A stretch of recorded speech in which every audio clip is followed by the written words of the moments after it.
My dear learner, and welcome back to my YouTube channel.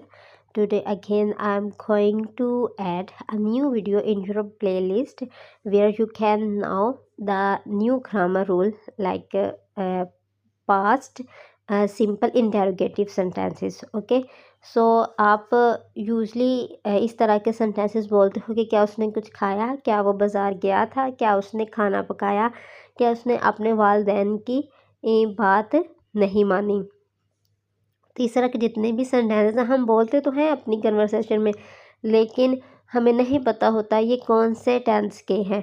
तो अगर इस तरह के आपने बोलना हो जो है सेंटेंसेस, तो ये कौन से सेंटेंसेस है, ये पास्ट सिंपल इंटेरोगेटिव के सेंटेंसेस। इंटेरोगेटिव वो होता है जिसमें हम लोग सवाल जवाब करते हैं किसी से ना, तो ये इंटेरोगेटिव हम किसी से सवाल जवाब कर रहे हैं।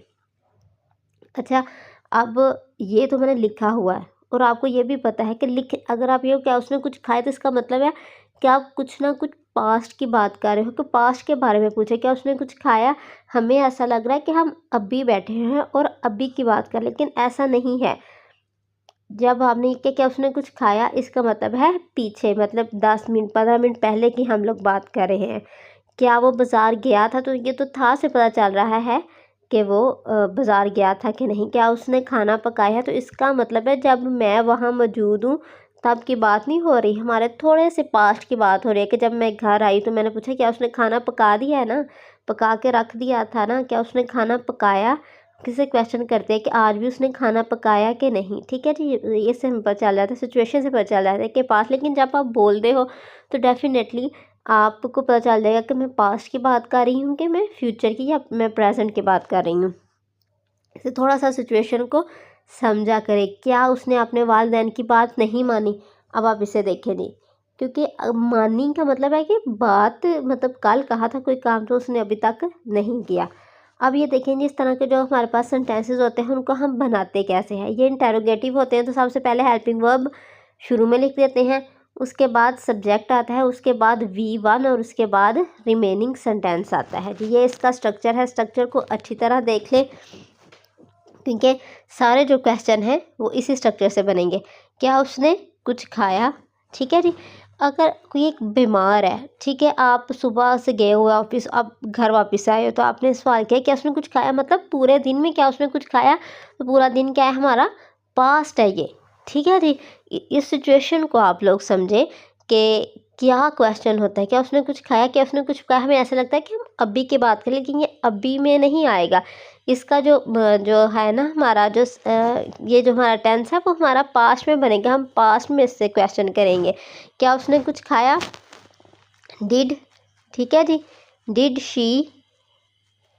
आगे सब्जेक्ट के बाद वर्ब फॉर्म में ईट, क्या खाया, समथिंग। ठीक है, डिड शी ईट समथिंग, क्या उसने कुछ खाया।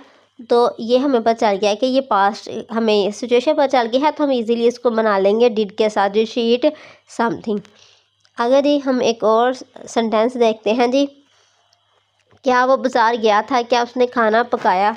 ठीक है जी, गया था से तो आपको पता चल गया है कि वो बाज़ार गया था। क्या करेंगे इसको, क्या वो गया था, तो क्या लिखेंगे, डिड।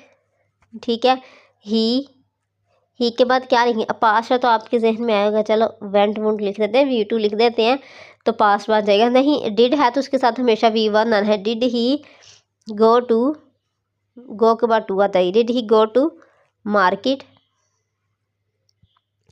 क्या वो बाज़ार गया था। ठीक है जी, ये तो सवाल इजीली है। क्या उसने खाना पकाया। ठीक है, आपको ऐसे लग रहा है कि आप अभी हम दो लोग बैठे हैं तो मैं पूछ रही हूँ क्या उसने खाना पकाया, आपको लगा हो कि प्रेजेंट की बात है। ठीक है, लेकिन ये जो सेंटेंस है वो प्रेजेंट का नहीं है, ये जो ट्रांसलेट होगा ये पास्ट में होगा, क्योंकि जो क्वेश्चन है वो हम पास्ट के बारे में कर रहे हैं। अभी तो हम बैठे हुए हैं, हमने कहा कि अगर तुम मेरे सामने बैठा हुआ है, कोई तीसरा बंदा भी आके बैठा, हम दूसरे से पूछते हैं अच्छा ये खाना पका के यहाँ बैठा हुआ है, तो मतलब पहले उसने खाना पकाया होगा फिर आपके साथ आके बैठा होगा। तो ये इस तरह अपने सिचुएशन को समझना है कि ये पास्ट किस तरह है। क्या उसने खाना पकाया, did she, did she cook food. ठीक है जी, ये सी है जी, डिड शी कुक फूड, क्या उसने खाना पकाया। अगर आपको स्ट्रक्चर आता है तो आप इजीली इसके 1000 सेंटेंसेस बना सकते हो। और मेरा मकसद भी यही है कि आपको इस काबिल बनाना कि आपको स्ट्रक्चर याद आ जाए और आपको वोकैब आपकी इनहेंस हो जाए। इसलिए मैं वोकैब की वीडियो भी अपलोड करती हूँ कि आपको वोकैब आ जाए तो आपके लिए इंग्लिश बोलना, लिखना, समझना ईजी हो जाएगा। क्या उसने अपने वालिदैन की बात नहीं मानी तो हमें ऐसा लग रहा है हम अभी की बात कर रहे हैं, लेकिन नहीं, ये बात किसकी हो रही है कि बात पहले कही थी माँ बाप ने और पहले इसने नहीं मानी। हम क्वेश्चन मतलब कल माँ बाप ने बात कही थी, कल नहीं मानी, और क्वेश्चन हम आज कर रहे हैं किसके माँ बाप ने कहा था क्रिकेट खेलने नहीं जा रहा, मैं क्रिकेट खेलने आज चला गया है। इसका मतलब जो कल कही हुई बात थी वो उसने नहीं मानी। क्या उसने अपने वालिदैन की बात नहीं मानी? डिड ही नॉट समझ आ गया।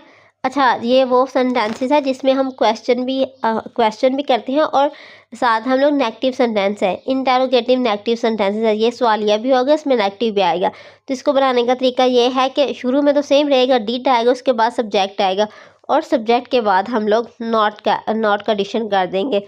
डिड ही नॉट ओबे, फिर उसके बाद हम लोग फर्स्ट फॉर्म लिख देंगे, did he not obey his parents. क्या उसने अपने वालिदैन की बात नहीं मानी? आई होप कि आपको समझ आ गया होगा कि किस तरह स्ट्रक्चर, अगर आपको याद है, उसमें वर्ड पुट करने से आपका पूरे का पूरा सेंटेंस एक्यूरेट बन जाता है। क्या उन्होंने हॉरर फिल्म देखी? ठीक है जी, हम अब देखिए से आपको समझ लग रहा है क्या उन्होंने हॉरर फिल्म देखी। अगर आप ये एडिशन ना भी खोलो, कल रात, आज दोपहर या 2 साल पहले, तो हमें समझ लग रहा है कि ये जो हम बात कर रहे हैं ये हम लोग पास ही कर। क्या उन्होंने हॉरर मूवी देखी? क्या उसने हॉरर फिल्म देखी? डिड। आपको पता है ये जो पास्ट सिंपल है ना, इसका जो हेल्पिंग वर्ब है वो डिड ही है। इसलिए जिस तरह प्रेजेंट सिंपल में है डू और डज होता है, हैव हैज़ होता है, वॉज वर, इस तरह इसमें ये चक्कर नहीं है। इसमें डिड ही आना, चाहे वो सिंगुलर है चाहे वो प्लूरल है। Did they watch horror movie? ठीक है जी, हॉरर मूवी।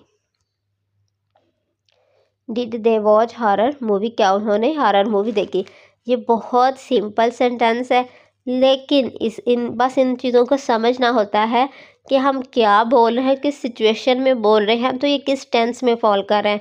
तो आपको इंग्लिश डेफिनेटली सबको ही आती है, लेकिन थोड़ा सा आपका माइंड पॉलिश होना चाहिए कि भाई ये वाली क्या कैटेगरी है। ठीक है जी, स्टेट ऑफ बीइंग क्या है, पोजेशन क्या है, एक्शन क्या है, पैसिव वॉइस सेंटेंसेस क्या है, तो फिर आप लोग क्लियर हो इंग्लिश में। क्या उसने तुमसे इम्तिहान में ना आने को कहा था? अच्छा जी, ये एक बहुत स्पेशल सा सेंटेंस है। मुझे ऐसा लगा कि इसको हम अलग कैटेगरी में समझाना चाहिए।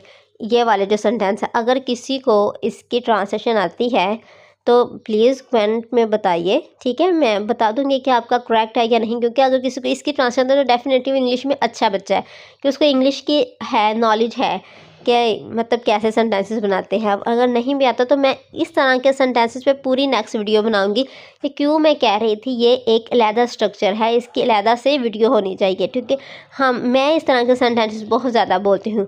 मुझे नहीं पता ये शॉर्टकट है, ये किस तरह के सेंटेंसेस है, लेकिन ये सही सेंटेंसेस और मैं बहुत ज़्यादा अपनी कन्वर्सेशन में बोलती हूँ। तो अगर आपको आता है इसका ट्रांसलेशन तो please do comment, I will check your answer and I will let you know whether your question your answer is right and wrong. So उसके बाद मैं वीडियो अपलोड कर दूँगी इसके बारे में कि क्यों मतलब ये मज़े के सेंटेंसेस है। ठीक है, क्या उसने तुमसे इम्तिहान में ना आने को कहा था? ये हम बहुत इस तरह कन्वर्सेशन, क्या उसने तुमसे कॉलेज ना आने को कहा था? क्या उसने तुमसे क्रिकेट टिकट ना ख़रीदने का कहा था? क्या उसने तुमसे फुटबॉल ना ख़रीदने का कहा था? तो ये हमारी डेली कन्वर्सेशन है, उनको हमने किस तरह ट्रांसलेशन करना है कि नेक्स्ट वीडियो में हम इसको डिस्कस करेंगे। आई होप कि आज की वीडियो भी आपके लिए बेनिफिशियल रही होगी। Please like and subscribe my channel. Thank you for watching.